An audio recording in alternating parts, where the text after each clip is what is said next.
Sure. Can you talk a little bit about what you discussed back on Saturday? We discussed several issues that had to do with concealed weapons permit and our Second Amendment rights. One of the issues is the city of Martinsburg here, that we're standing next to a building that is owned by the city of Martinsburg that has a restaurant, a barber shop or beauty salon here, and apparently there's some apartments. And the city of Martinsburg has passed an ordinance that doesn't allow anybody to come onto the properties with weapons, and that includes concealed weapon permit holders. How can these people that have these concealed weapon permits even be aware of a building like a restaurant or a barber shop even has these rules? There's nothing that says it's owned by the city of Martinsburg. Now there is a very, very small sign that I showed you earlier. You can take a look. That says something about that, but most people would walk in and miss that entirely. Where the problem is that we're turning good people, and a better way of putting it is we're treating citizens like terrorists and terrorists like citizens. This is crazy. It's got to stop. If they went through the training program and then the background checks and did all the things that was necessary to have approval for a concealed weapon permit, as such as myself, then you should be able to be entitled to go into these buildings, or at least have better warning. That way they don't run the risk of becoming, given a citation. Makes sense. I guess, wouldn't just better signage be an easier way to go about this? To just something more appropriate than the small square? Well, that's an excellent point. Better signage would help, but let's get ready and change this over a little bit now to another thing that I discussed last Saturday morning, and that is on school properties. I used myself as an example, and I said if, and I think this is what the good Senator Unger did not hear, if my wife called me up and said, Craig, our daughter's sick, you need to get down to the school to pick her up. Okay, I'm a concealed weapon permit holder.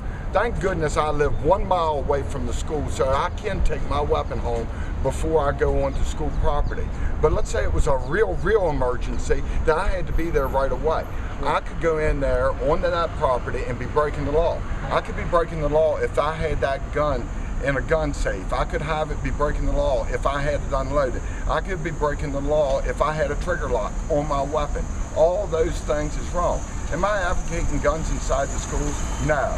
Am I advocating, no, that people that have went through the background check and the training to be able to have concealed weapon permits, be able to have it in their automobile, even if it would be the law to be unloaded? Yes, I am, because that makes more common sense. And it comes right back to what I was saying earlier. We're treating our citizens like terrorists, and we're treating terrorists like citizens in this country, and enough's enough. It's got to stop. Senator Unger claimed to have a concealed weapon permit.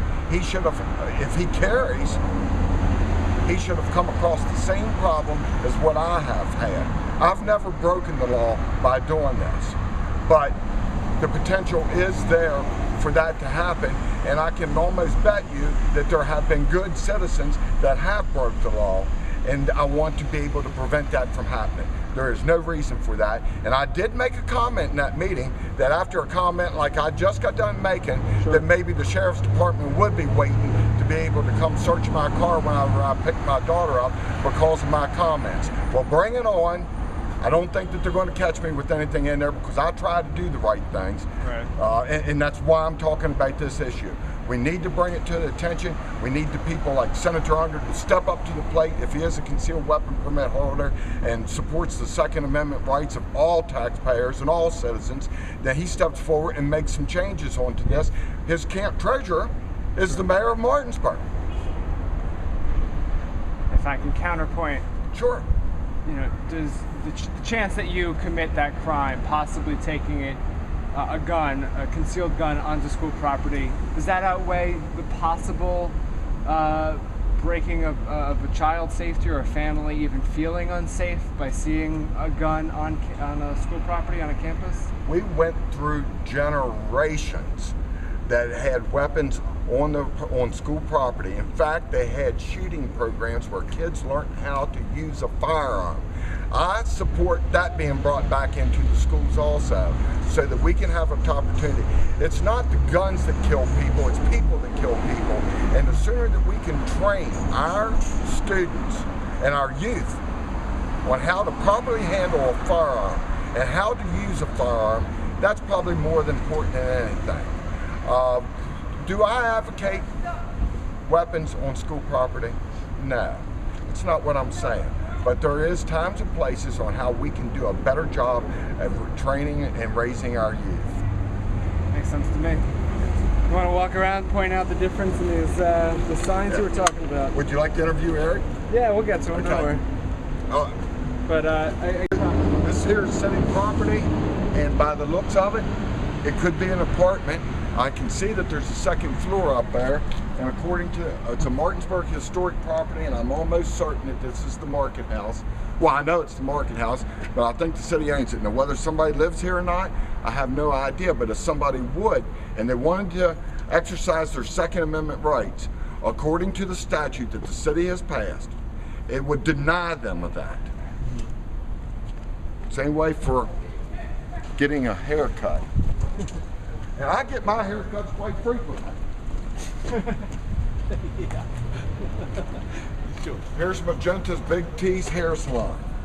And if you notice, there's nothing here that warns you that if you're a concealed weapon permit holder, and in West Virginia, we have open carry too, where you don't have to have a permit as long as you carry it out in open.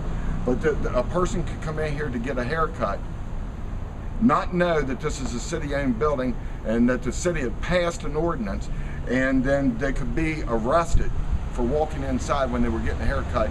And on this side of the door, I am perfectly legal. On the other side of the door, I would be considered a terrorist and a criminal, and that is wrong. Walk around the corner.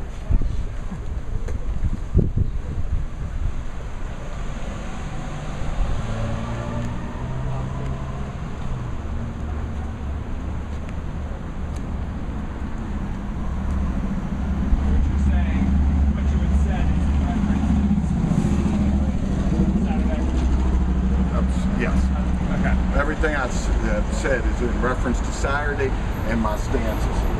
As you can see here, this little sign is supposed to attract your attention and let you know that on this side of the door you're legal, a law-abiding citizen. On the other side, you're a criminal and a terrorist if you walk inside this building with a sidearm or a firearm, whether you have a concealed weapon permit or whether you're choosing to exercise your right of an open carry. And by the way, it's a great restaurant to eat at, one of the best in Martinsburg. I'm sure they're only slightly concerned.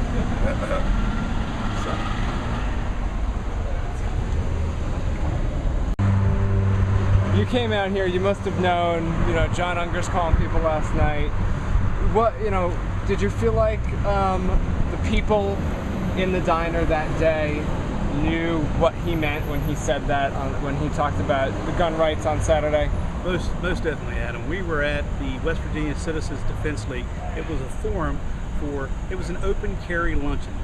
And not only am I a concerned citizen, but I'm also a pro-gun candidate. And I heard specifically what Delegate Craig Blair was trying to emphasize. He was emphasizing that as a legal, law-abiding citizen, we could be treated as a criminal if, for instance, we were to walk into a property like this here at the Market Street House inadvertently and have our sidearm on us if we're a concealed weapons permit. So we need to make sure as a citizen and as our Second Amendment right that we have the right to keep and bear arms concealed, open, any direction or any place that we go. Do you feel like the folks at the diner and most of the folks in the Martinsburg area would support open carry arm or open firearms on school property and city buildings? I can tell you that most of Berkeley County residents are pro-gun. Let me give you an example. If, say for instance, that I was at the city park one evening late at night and I'm playing ball with my granddaughter or so forth, and say a mugger or a robber came up and said, "Give me all your money or I'm going to kill you." Well, myself, I could be at harm and not have a weapon because I can't protect myself. So we need to close the loophole in the law and allow law-abiding citizens, if they want to carry a concealed weapons permit, to carry openly or to carry concealed anywhere. Period. Makes sense. What are you looking for? There was never an issue in Vermont that I can recall where there was gun violence. I mean, even in Burlington, I mean, I can remember seeing people with pistols on their hips, pistols under their coats. This was a city. There was never any gun violence. I think part of the reason is because you also knew the guy across the street had a gun, and the guy right down the street had a gun. You know what I mean? And yeah, I'm liberal on certain issues, conservative on others. However, the bottom line is what does our Constitution say? And that's what I keep telling people. You know what I mean? It's all about the Constitution. You know, it's not a document that you can politicize. It just is what it is. And the reason that the whole document was created was for the simple fact of it can't be politicized. This was the will of our founding fathers, the will of our government, the will of our people. And you know, it's what my father fought for in Vietnam. It's the economic freedom of the Vietnamese, and it's people are trying to fight for rights. God bless you. Yeah, take care. Can you just get your name actually? Eric Holmstead. People call me Taco. Take Spell the care. last name? OLMSTEAD. That's all I did.